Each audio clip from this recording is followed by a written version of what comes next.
Hello everybody, thank you for sticking around for the second half of tonight's performance of Spicy Spaghetti Dinner. We came out here in the second act for two purposes. One is to tell you that during this intermission, we did not plan anything.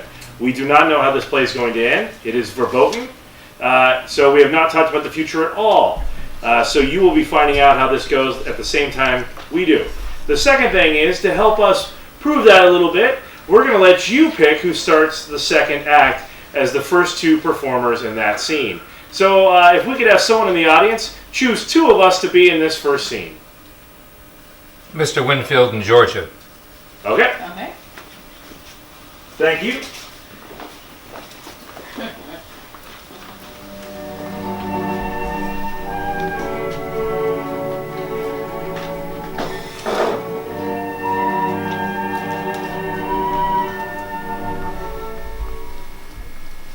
How familiar are you with whiskey? Whiskey? Yes. No. I know it's a drink. Well, I would hope so.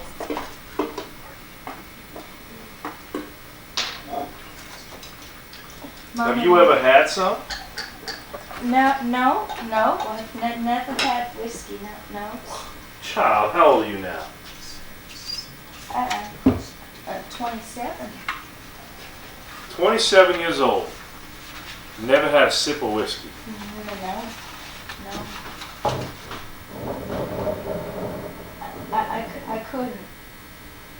Oh, yes, you could. You know, Gravity is going to do most of the work. my digestion's not very good, and Mama already made the spaghetti too spicy again. You know, trouble's find the trouble.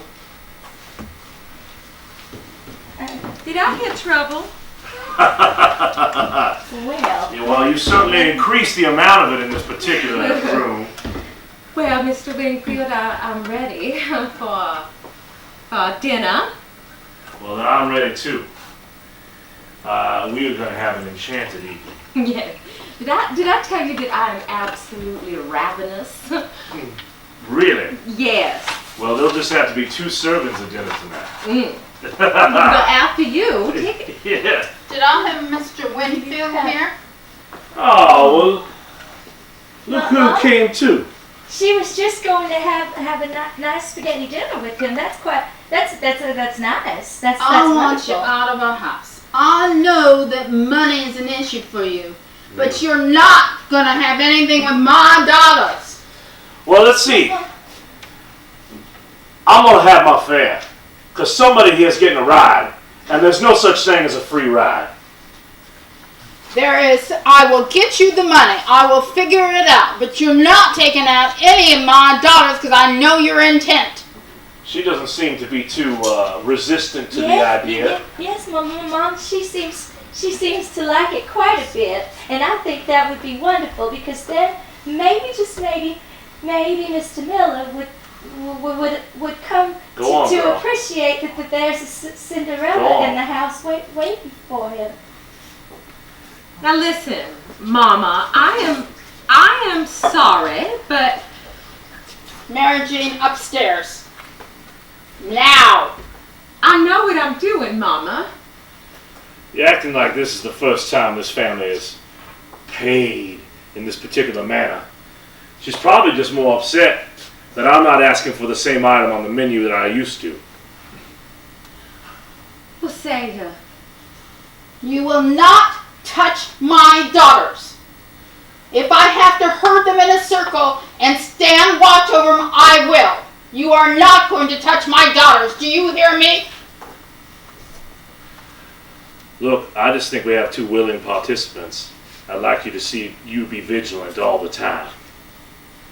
That's fine. You know what? Perhaps tonight I will dine at a different establishment. But let me tell you something real clear. Real clear. Someone's going to pay their fare.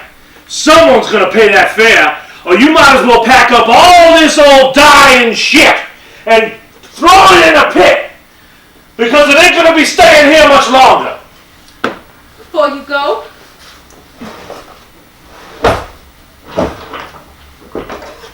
I need you out of here. Take back your coat.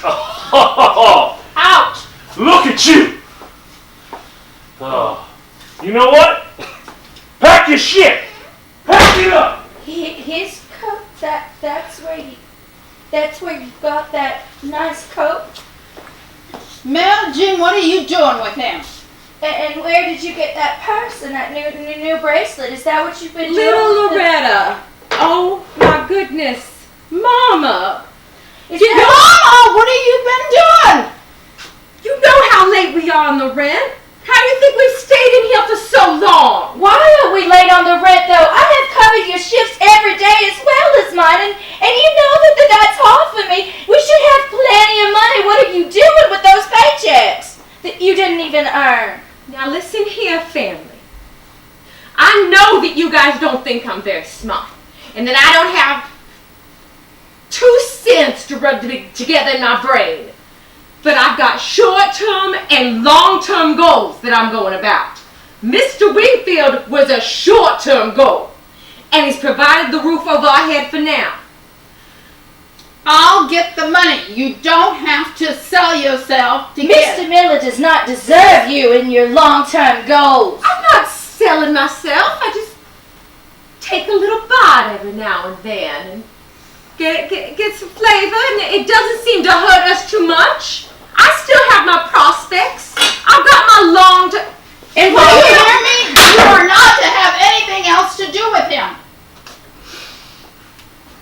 I'll try. I just hope that my long-term plans pan out. I hope they don't. Oh, Mama, you've ruined everything. Everything. Now what do you think she's going to do? Her long-term goal. And what about me? I have worked so hard. I have worked so hard, Mama. I have given you every penny of my paychecks. I don't have any fine things like she does. I've never once gone out. Why do you think I'm so weak? I know you all think that I can't stand, and it's because I'm doing all the work. I deserve Mr. Miller, not her. Honey, I would gladly give you Mr. Miller if we can do it. We can't with that brazen hussy and her long-term plans now that you've stopped her from my long-term plans. Would have been nice to tell Mr. Miller exactly where to find her at that steak dinner. You have an interesting idea. And they say sometimes you don't have enough brains, but in yourself, you can produce a whole lot more bright. Well, it's too late now. She's gonna go and she's gonna call Mr. Miller and he's gonna take her out for a nice time, just like they've been doing all week. Well, I cover her shifts. You know Mary Jean, anything I tell her to do, she's not gonna do. She's gonna try and sneak out and get with Mr. Winfield. Well, I think that's fine. Oh, what's the matter with you? What's all this screaming about? You're going to get Mr. Winfield upset and he's going to kick us out. He already has. What? Do you know your sister has been giving him extra special attention? Well, of course he gives him attention. He's a man. He's a landlord. Of course. Maybe you all should be paying special attention too. Just what you said a minute ago when you said it's a man is the right direction. He's gotten to the promised land with her, and I don't want it to keep up. What? She's interested in Mr. Miller. It's all right. He's never going to notice me anyway. Come on, Loretta. No, it's true. Now Mama's gone and told her she can't be with Mr. Wingfield, and he's the one buying her nice coats, so now she's concerned about what she calls her long-term plan, and well, you know, I don't fit into that long-term plan, and I can't talk to other people. I can barely talk here. Come now, Loretta. You can talk and say whatever you want. You can sing your little heart out just like them cartoons. You know, maybe it's not such a bad idea for Mary and Jean to go out with Mr. Winfield. And maybe Mr. Miller will take her to see Cinderella. I like Cinderella. She sings with the birdies, and it's really pretty. You know. Well, I mean, it's also the idea that maybe I could get a job with Mr. Miller. I know I mentioned it earlier and it didn't quite come up, but it's only a matter of time. It would be rude not to at least be considered. It would be rude. Yeah, well, I'm not quite as smart as some people, I guess. It takes things being told to me 2 or 3 times for me to get it, but I get it. I do. You both are smart children. You just have to use your talents in special ways.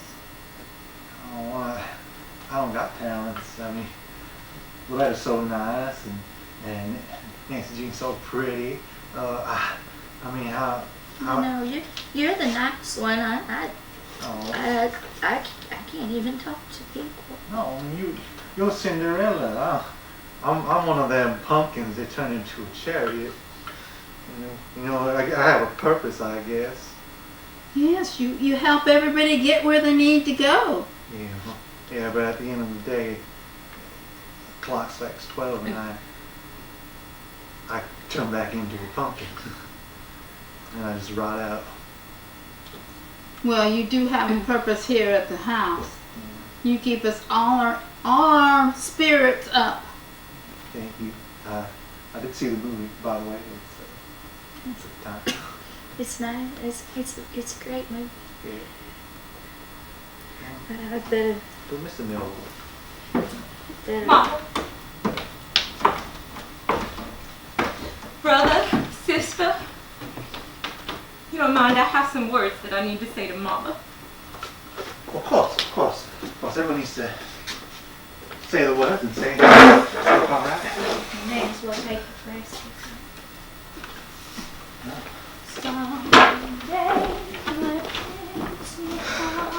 Mom.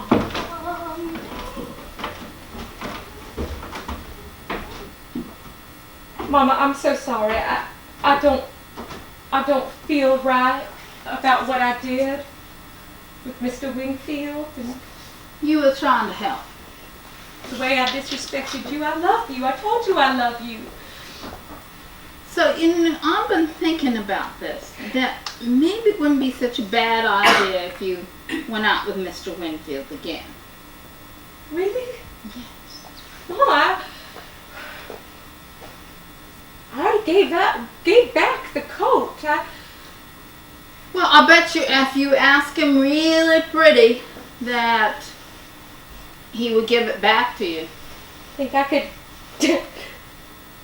could ask him really pretty with the way I look now. Mama, there's another thing I've been meaning to ask you. I don't understand why you honor Daddy's memory still.